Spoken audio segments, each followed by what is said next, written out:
తేదీ 18/1/2025 నాడు సుబ్బమ్మ భర్త పేరు వెంకటరమణ అనే మహిళ ఫిర్యాదురాలు పోలీస్ స్టేషన్కి వచ్చి ఫిర్యాదు ఇవ్వడం జరిగింది. ఆమెకి 3 కుమార్తెలు సంతానం.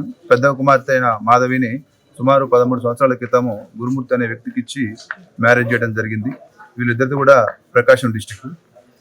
గురుమూర్తి అనే వ్యక్తి ఆర్మీలో పనిచేసి రిటైర్ అయ్యి ప్రస్తుతం కంచన్బాగులో సెక్యూరిటీ గార్డ్గా పనిచేస్తుండ్రు. గత 5 సంవత్సరాలుగా మన వెంకటేశ్వర కాలనీ జిల్లెలగూడలో ఉంటుండ్రు.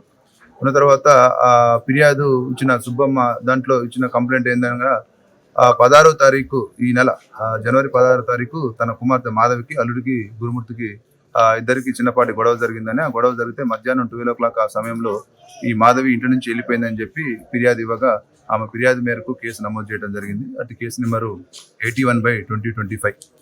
అటు కేసు విచారణలో ఉంది, దర్యాప్తు చేస్తున్నాము.